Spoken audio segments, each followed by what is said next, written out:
मेरा मानना है कि स्टूडेंट की लाइफ एक टफ लाइफ होती है। जी हाँ, टफ लाइफ। पूरे दिन बस पढ़ते रहो। ना कोई खाने का टाइम फिक्स है, ना कोई सोने का टाइम फिक्स है। स्टूडेंट्स ऑलरेडी प्रेशर में होते हैं, और अगर प्रेशर में कोई कमी होती है ना, तो उसको पड़ोसी, रिश्तेदार, जान पहचान के लोग, दोस्त, फैमिली, यहाँ तक कि माँ पापा उसको दूर कर देते हैं, प्रेशर और बढ़ा देते हैं। एक बेस्ट स्टूडेंट क्या होता है? ऑफ कोर्स जिसका रिजल्ट सबसे बेस्ट होता है, राइट? और सबसे बेस्ट रिजल्ट या बेस्ट आउटपुट किसका होता है? जिसका हार्ड वर्क या इनपुट सबसे बेस्ट हो। आज की वीडियो में हम बात करने वाले हैं कि एक सक्सेसफुल स्टूडेंट की वो कौन सी 8 क्वालिटीज है जो उसको डे टू डे लाइफ में मेंटेन करनी पड़ती है अगर उसको टॉप में रहना है, या कह लो कि उसके 24 आवर्स में कैसे उसका एक शेड्यूल होना चाहिए, क्या उसकी प्रायोरिटीज होनी चाहिए, उसका पढ़ने का तरीका कैसा होना चाहिए। आज हम इन्हीं सब बातों को 8 पॉइंट्स के जरिए समझने वाले हैं। और आपको बहुत से वीडियोस मिलेंगे जिसमें ये बताया जाता है कि ये करो, वो करो, ऐसा मत करो, वैसा मत करो। लेकिन आज इस वीडियो में आप कुछ अलग सीखेंगे, जिसके बाद आप एक परफेक्ट डिसीजन ले पाएंगे। तो सबसे पहले हम बात करने वाले हैं पॉइंट नंबर 1 की। अगर आपको एक अव्वल दर्जे का स्टूडेंट बनना है, एक टॉप स्टूडेंट बनना है, तो आपको सुबह जल्दी उठने की आदत डालनी चाहिए।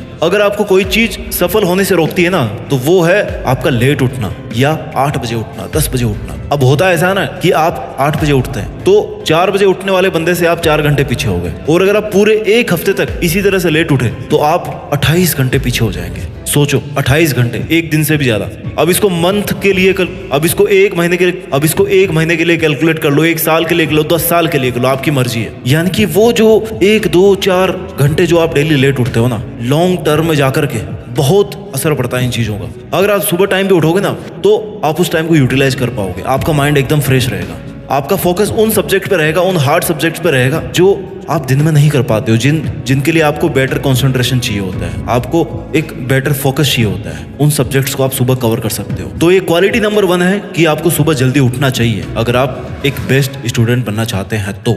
पॉइंट नंबर 2, सिलेबस को हमेशा ध्यान में रखो। अक्सर होता ही है ना कि सिलेबस को लेकर के बहुत बड़ा लफड़ा चल रहा होता है। हम कहीं से भी सिलेबस सर्च करके पढ़ने लग जाते हैं, यूट्यूब पर, गूगल पर या किसी भी साइट पर, वहां से सिलेबस उठा लेते हैं। बिना किसी ऑथेंटिक सोर्स के हम सिलेबस उठा के पढ़ने लग जाते हैं। सबसे अच्छा डिसीजन है कि जो सेंटर अपनी एग्जाम करवा रहा है उसकी ओरिजिनल साइट पे जाओ और वहां पर जो सिलेबस अपलोड किया गया ना, उसका प्रिंट आउट निकालो। उस प्रिंट आउट में सब्जेक्ट के पॉइंट को पकड़ो, इस तरह से बांटो, पहले वो पॉइंट्स जो बिल्कुल नहीं आते, दूसरे जो थोड़े बहुत आते हैं, और तीसरे जो एक बार आंख से निकाल दोगे तो आपको याद हो जाएगा। इसके बाद में आपको पॉइंट्स को बांट लेना है, सिलेबस को बांट लेना है। अब आपको वो पॉइंट्स ढूंढने हैं जो आपको बिल्कुल नहीं आते, उन पर आपको बहुत अच्छी पकड़ बनानी है, बार बार प्रैक्टिस करके उन्हें आसान बनाना है, उनको मजबूती देनी है। फिर आप जो थोड़ा बहुत आता है उनको कवर करने की कोशिश करो, और लास्ट में वो उठाओ जिनको आपको कॉन्फिडेंस है कि यार मैं 1-2 बार पढ़ लूंगा तो मुझे याद हो जाएंगे। Point number 3, question paper solve करें, यानी कि सेल्फ इवेल्युएशन। कुछ भी पढ़ने से पहले पुराना पेपर सोल्व करें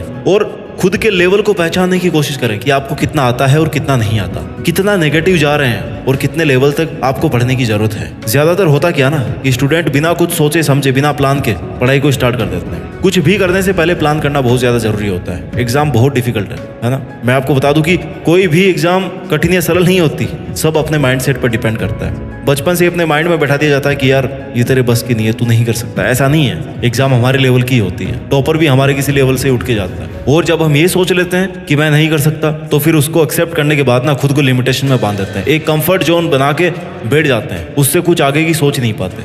जैसे बंद पिंजरे का शेर भी ना भेड़िया बन के रह जाता है, उसी तरह से आप भी रह जाते हो। पॉइंट नंबर 4, रिसोर्सेज जितने कम हो उतने कम रखें। एक कहावत है, बेवकूफ आदमी का बस्ता भारी। यानी कि जिसको ये नहीं पता पढ़ना क्या है, कहाँ से पढ़ना है, वो कुछ भी पढ़ने लगेगा। उसकी बुक समय से ज़्यादा होगी, उसके पास स्टडी कंटेंट इतना ज़्यादा होगा कि वो खुद ही नहीं पढ़ पाएगा। आपको स्मार्ट स्टडी करना है, लिमिटेड सोर्सेज आपके पास होने चाहिए, लिमिटेड लेकिन अच्छे सोर्सेज होने चाहिए आपके पास पढ़ाई के। एक अच्छा स्टूडेंट होता ना, वो हमेशा स्मार्ट स्टडी करेगा, वो फालतू की किताबों के पीछे नहीं भागेगा। एक बेस्ट राइटर की किताब लो, अपने हाथों से नोट्स तैयार करो, उसके बाद में उसका रिवीजन करो, टेस्ट दो, ताकि क्वेश्चन का भी पता लगे। अगर आप स्कूल के स्टूडेंट हो तो किन्हीं भी 3-4 सब्जेक्ट तो आपके ऐसे होने चाहिए जिन पर आपकी पूरी तरह से पकड़ो, क्योंकि वो आपके ओवरऑल परसेंटेज को ऊपर लेकर के जाएंगे। जरूरी नहीं कि आपको हर सब्जेक्ट के बारे में ज़्यादा पता हो, आप हर सब्जेक्ट में एक्सपर्ट हो, ऐसा नहीं हो सकता। This is against the rule of nature. जिस सब्जेक्ट पे आपकी पकड़ है ना, उसको तो मतलब आप फोड़ ही दो। पॉइंट नंबर 5, मल्टीटास्किंग ना करें। पढ़ाई करते टाइम इधर उधर मुंह मारने से बचें।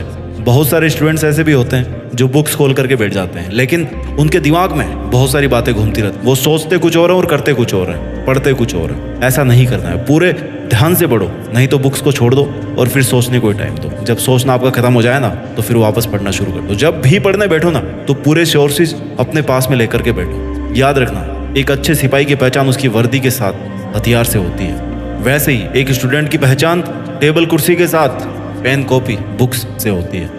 हमेशा स्टेबल होकर पढ़ाई करें। 90% स्टूडेंट ऐसे होते हैं ना, जो कभी बेड पर बैठ के पढ़ते हैं, कभी बुक्स खुली रहती है, कभी सोफे पे लेट गए, कभी मोबाइल से पढ़ लिया। मतलब कोई शेड्यूल ही नहीं है, बहुत सारी चीज़ें एक साथ में कर रहे होते हैं। टीवी चल रहा है, खाना खा रहे हैं। इसलिए अगर पढ़ाई कर रहे हो तो पढ़ाई करो, दूसरा काम करने का मन कर रहा है तो पढ़ाई छोड़ करके वो काम करो। मल्टीटास्किंग से कोई फायदा नहीं होने वाला। पॉइंट नंबर 6, रिविजन करना बहुत जरूरी है। एक बार पढ़े हुए का ना 5 से 10 बार रिवीजन होना बहुत ज़रूरी है। मतलब आपके पास में टाइम भी होना चाहिए। अगर टाइम नहीं है तो फिर आप 10 बार नहीं कर पाओगे, 5 बार नहीं कर पाओगे। लेकिन आपको इस तरह से प्लान करना है, एग्जाम की डेट के लिए इतना टाइम बचा हुआ है, मुझे इतना पढ़ना है और इतनी बार रिवीजन भी करना है। अब आप पे डिपेंड है कि आप उसको कैसे पढ़ोगे। अगर इस तरह से आप रिविजन्स करोगे ना, तो मैं गारंटी लेता हूँ कि आप उस चीज़ को ज़िंदगी भर कभी नहीं भूल पाओगे। अब रिविजन करने का सबसे सही तरीका है कि जो भी आप पूरे दिन में पढ़ते हो, वो सब रात को सोने से पहले रिवाइज कर लो। फिर सुबह 4 बजे उठते एक बार पिछले दिन का पूरा रिवीजन मार करके नया पढ़ना स्टार्ट कर दो। अगर ऐसा करोगे ना, तो पूरे 24 आवर्स में आप एक कंसेप्ट को 3 बार पढ़ लोगे। उसके बाद कुछ दिनों के बाद में रिपीट कीजिए, उसके बाद फिर और कुछ दिन के बाद में रिपीट कीजिए। ऐसा 4-5 बार रिवीजन कर लोगे ना, तो आप उस चीज़ को भूलोगे नहीं। जैसे ही आपका सिलेबस कंप्लीट होता है ना, आपको रिवीजन और क्वेश्चन पेपर को सोल्व करने में लग जाना है। जितने क्वेश्चंस आप सोल्व करोगे, उतना ही आपका कॉन्फिडेंस बढ़ेगा। फिर क्वेश्चन पेपर्स में जहाँ पे आपको कमी दिख रही है, उसको आपको ठीक करना है। पॉइंट नंबर 7, एग्जाम को कभी भी खुद पर हावी मत होने दो। मैं बहुत से केसेस में देखता हूँ कि स्टूडेंट्स की एग्जाम जैसे करीब आने लगेगी ना, वो बौखला जाते हैं। मैं ये पढ़ लूँ, मैं वो पढ़ लूँ, अब ये तो पढ़ा ही नहीं है, चलो एक बार इसे भी देख लेता हूँ। भाई तुझे जितना पढ़ना था ना, तू पढ़ लिया। अब 5-7 दिन में ना कुछ भी हासिल नहीं होने वाला इतना लोड लेकर के। इससे अच्छा कि तुम फ्री माइंड से जितना आता है उसको एक्सेप्ट करो, अपनी एग्जाम दो। नहीं तो जितना आता है ना, वो भी भूल जाओगे आप। एग्जाम के 3-4 दिन पहले से रेस्ट लो, घूमो फिरो, मस्त रहो, क्योंकि पढ़ा हुआ तो पहले का ही काम में आने वाला है। अब नया पढ़ के कोई फायदा नहीं है। अगर आप एग्जाम के पहले एग्जाम का लोड लेकर के पेज पलटते रहोगे ना, तो आप पहले का पढ़ा हुआ भी एकदम साफ कर रहे हो। मतलब पॉइंट नंबर 8, एग्जाम के बाद रिजल्ट के आने का वेट मत करो। एक पढ़ने वाले स्टूडेंट को एग्जाम हॉल से बाहर निकलते ही पता रहता है कि उसका पेपर कैसा हुआ और उसका रिजल्ट कैसा होने वाला है। वो कट ऑफ के पीछे नहीं भागता कि यार कैसा आएगा, मैं आंसर शीट मिलाऊं। नो, वो एक दिन का रेस्ट लेकर के अपनी आगे की तैयारी स्टार्ट कर देता है। मेरा हमेशा से ये मानना है कि स्टूडेंट्स को कभी भी कट ऑफ को ध्यान में रख करके पढ़ाई नहीं करनी चाहिए। उसे वो नंबर ध्यान में होना चाहिए जितने नंबर का पेपर होने वाला है। अगर आपका 300 नंबर का पेपर है, तो आप उन 300 नंबर को ही ध्यान में रखो। कट ऑफ 250 जाएगी, 200 जाएगी, 150 जाएगी, उससे आपको कोई मतलब नहीं है। आपका टारगेट है 300। अगर बड़ा सोचोगे ना, तो कट ऑफ तक डेफिनेटली पहुंच जाओगे। अपने माइंड को केवल कट ऑफ तक सीमित मत करो। अगर आप 250 का फोकस करोगे 300 में से, तो मतलब आपने 50 मार्क्स तो वैसे ही छोड़ दिए। आपकी अप्रोच ही 250 है, अप्रोच 250 है तो आप पहुंचोगे 150 तक। इसलिए आपके माइंड में वो 300 ही होना चाहिए। एग्जाम होने के बाद ना अपना आगे का गोल तैयार कर लेना चाहिए और फिर उसमें लग जाना चाहिए। प्रयास तभी प्रयास कहलाता है जब उसमें कष्ट होने लग जाए। आपको आपकी परिस्थितियाँ जितनी ज़्यादा तोड़ती है ना, उनसे कहीं ज़्यादा मजबूत आप उनसे बन जाते हो। लास्ट में बस इतना ही कहना चाहूँगा कि किसी ने क्या खूब लिखा है, उसने जाते जाते तुझे मजबूत बना दिया, उसने जाते जाते तुझे मजबूत बना दिया, और उसकी दी हुई बातों ने तेरा वजूद बना दिया।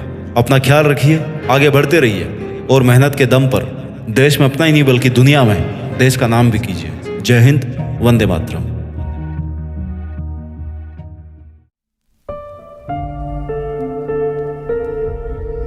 जीत फिक्स।